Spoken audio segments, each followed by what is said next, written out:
कि सर पेट है वो पूरी तरह से साफ नहीं होता, ऐसे भारीपन सा बना रहता है।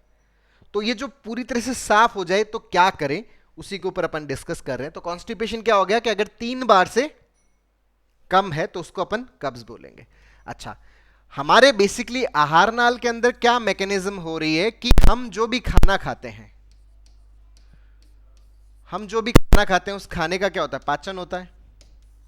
पाचन के बाद में ऊर्जा पैदा हो गई पाचन के साथ में, और साथ में यहां पे क्या बनता है, वेस्ट मटेरियल।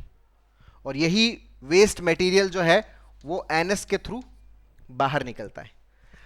अगर ये वेस्ट मटेरियल बाहर नहीं निकल पा रहा तो क्या बन जाती है, वहां पर कब्ज हो जाती है। तो अगर अपन चाहते हैं कि हमारी जो कब्ज है वो टूटे, तो उसके अंदर 3 जो मैकेनिज्म है वो बहुत ही ज्यादा इंपॉर्टेंट है।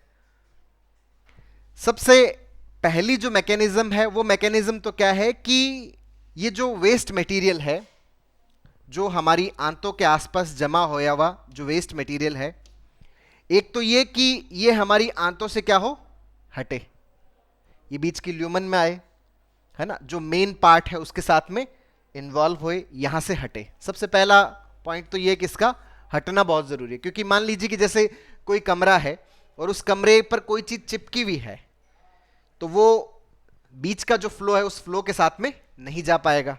तो सबसे पहला पार्ट तो क्या है कि वो जो कचरा है वो कचरा क्या हो, दीवार से चिपके ना, दीवार से हटे। तो पहला तो ये कि ये जो वेस्ट मटेरियल है ये इस ल्यूमन के टच ना करे, इस ल्यूमन से क्या हो, हटे। दूसरा मैकेनिज्म क्या है कि मान लीजिए कि पाचन अगर नहीं हो रहा, अगर पाचन प्रॉपर नहीं हो रहा, मेटाबॉलिज्म अगर प्रॉपर नहीं हो रहा, तो ये वेस्ट मटेरियल नहीं बनेगा। तो वेस्ट मटेरियल नहीं बनेगा तो निकलेगा क्या बाहर, तब भी क्या कंसीडर किया जाएगा, ये भी क्या फॉर्म हो गया, एक कॉन्स्टिपेशन हो गया एक तरह का। दूसरा ये हो गया।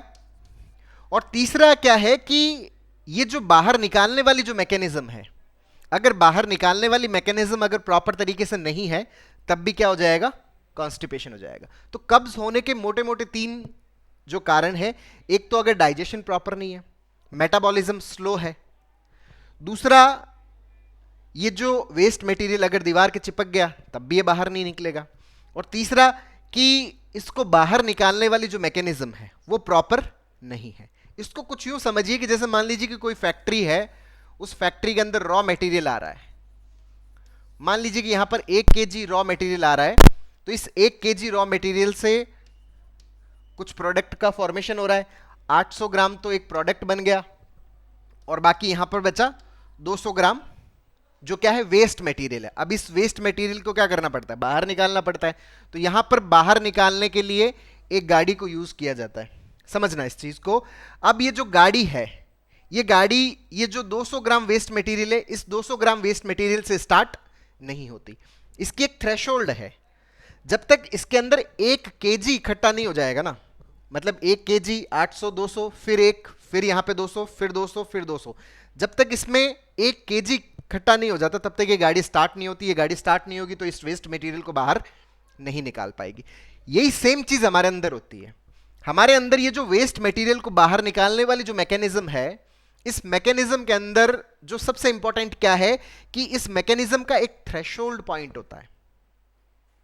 जब तक जो अंदर का जो स्टूल है, उस स्टूल का जो बल्क है, वो बल्क जब तक इस थ्रेशोल्ड पॉइंट तक नहीं पहुंचता, तब तक ये मैकेनिज्म जो है बाहर निकालने वाली, ये स्टार्ट नहीं होती। जैसे ये गाड़ी स्टार्ट नहीं होती कि भाई 200-200 ग्राम के लिए गाड़ी बार बार थोड़ी जाएगी फैक्ट्री से बाहर, तो उसी तरह से अगर हम हमारे इस वेस्ट मटेरियल को बाहर निकालना चाहते हैं, तो हमें भी जो हमारा इंटेस्टाइन का जो एक्सपेलिंग जो मैकेनिज्म है, उसके थ्रेशोल्ड तक हमें क्या करना होता है, पहुंचाना होता है।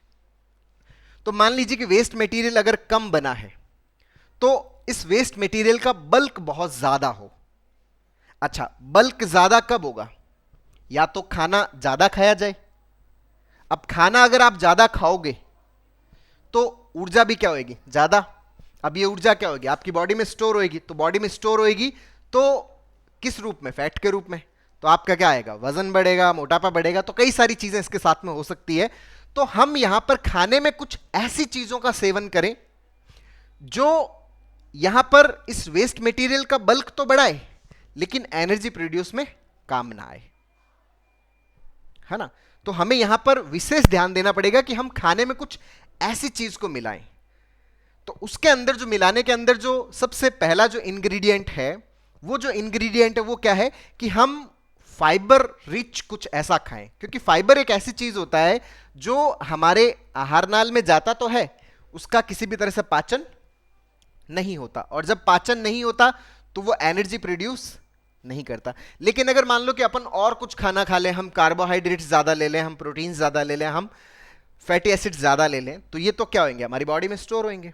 स्टोर होंगे तो मोटापा और जो भी इनके साथ में जो भी प्रॉब्लम एसोसिएटेड है वो सारी होने के चांसेस बनते हैं। लेकिन अगर हम फाइबर्स को यूज कर रहे हैं, तो ये जो फाइबर्स है, ये फाइबर्स क्या कर रहे हैं, डाइजेशन के गो थ्रू एनर्जी प्रोड्यूस नहीं कर रहे, इनका किसी भी प्रकार का कोई पाचन नहीं हो रहा, जैसे खा रहे हो वैसे ही क्या हो रहे हैं, ये हमारे स्टूल के अंदर मिल रहे हैं। तो ये क्या कर रहे हैं, स्टूल का वॉल्यूम बढ़ा रहे हैं। ये पॉइंट क्लियर है बहुत अच्छे से कि स्टूल का यहां पर क्या हो रहा है, वॉल्यूम बढ़ रहा है। अब स्टूल का वॉल्यूम बढ़ रहा है, तो वॉल्यूम बढ़ेगा तो ये किसको पहुंच जाएगी, जो इसकी एक्सपेलिंग जो मैकेनिज्म है उस मैकेनिज्म के थ्रेशोल्ड तक पहुंच जाएगा। अब थ्रेशोल्ड तक पहुंच गया तो इस वेस्ट मटेरियल को क्या कर दिया जाएगा, बाहर निकाल दिया जाएगा। तो उसके लिए हमें क्या यूज करना है, फाइबर का बहुत ही रिच सोर्स, बहुत ही अच्छा सोर्स है जो लौकी होती है। तो अपन जो जूस बनाने वाले हैं उसमें एक इंग्रेडिएंट तो हमारा कौन सा है, लौकी वाला इंग्रेडिएंट है। अच्छा, लौकी को हम टेस्ट कर लेते हैं कि भाई कड़वी तो नहीं है। तो लौकी को हमने छीन लिया, उसको छोटे छोटे टुकड़ों में हमने पीस बना लिए और उसको हमने किस में डाल लिया, अपने मिक्सर में डाल लिया। एक इंग्रेडिएंट तो हमारा ये हो गया। दूसरा इंग्रेडिएंट हमारा क्या है, वो बहुत ही ज्यादा इंपॉर्टेंट है। वो क्यों इंपॉर्टेंट है, क्योंकि यहां पर इस फैक्ट्री के अंदर एक तो प्रोडक्शन होना चाहिए, और दूसरा ये जो वेस्ट मटेरियल है वो फैक्ट्री के अंदर अगर कोई पकड़ के बैठ जाएगा तब भी ये बाहर नहीं जाएगा। तो एक जना जो इस वेस्ट मटेरियल को फैक्ट्री से हटाए, मतलब ये जो वेस्ट मटेरियल हमारे इंटेस्टाइन के अंदर बन रहा है, एक तो इसके बनने की स्पीड फास्ट हो, और दूसरा ये यहां पे चिपके नहीं। तो ये जो दोनों प्रोसेस है, इन दोनों प्रोसेस को करने वाला एक एल्केलॉइड होता है जिसको अपन बोलते हैं पाइप्रीन, पाइप्रीडीन। ये एक एल्केलॉइड होता है पाइप्रीन। ये एल्केलॉइड क्या करता है कि हमारा एक तो डाइजेस्टिव प्रोसेस है इसको फास्ट करता है, मेटाबॉलिक प्रोसेस को फास्ट करता है। ये जो इंटेस्टाइन की जो इनर वॉल है, इस इनर वॉल के अंदर ब्लड का सर्कुलेशन बढ़ाता है। तो ब्लड का सर्कुलेशन बढ़ता है तो ये जो वेस्ट मटेरियल है, ये वेस्ट मटेरियल क्या होता है, इस इंटेस्टाइन की वॉल से क्या हो जाता है, डिटैच हो जाता है।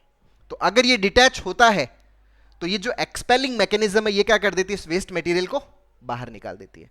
तो ये जो एल्केलॉइड है, ये एल्केलॉइड किसके अंदर मिलता है, जो ब्लैक पाइपर है, जो काली मिर्च है। काली मिर्च के अंदर जो हमारा दूसरा इंग्रेडिएंट है जो इसके अंदर मिलता है। तो हमने मिक्सर के अंदर एक तो ले लिया लौकी, और दूसरा हमने चुटकी भर, बहुत ज्यादा नहीं, चुटकी भर हमने क्या डाल दिया, उसके अंदर काली मिर्च डाल दिया। उसको बहुत अच्छे से हमने क्या कर लिया, घोट लिया। घोटने के बाद में अब यहां पर पीने के दो तरीके हैं, एक तो छान के पिया और एक विदाउट छान के पिया। अगर हम इसको बिना छान के पीते हैं तो हमारे पास में खूब सारा क्या आने वाला है, फाइबर आने वाला, रेशा आने वाला है। तो हम इसको अगर बिना छान के पीते हैं तो ये हमारे पेट के अंदर क्या बनाता है, खूब सारा स्टूल का बल्क बनाता है। साथ में आपने काली मिर्च ली है तो ये काली मिर्च क्या करती है, एक तो मेटाबॉलिक रेट है उसको बढ़ाती है, और दूसरा जो वेस्ट मटेरियल यहां पे चिपका हुआ है, इस वेस्ट मटेरियल को यहां से क्या करती है, हटाती है। तो ये जूस अगर मान लीजिए कि आप बिना छाना हुआ नहीं पी पा रहे तो आप छान के भी इसको पी सकते हैं।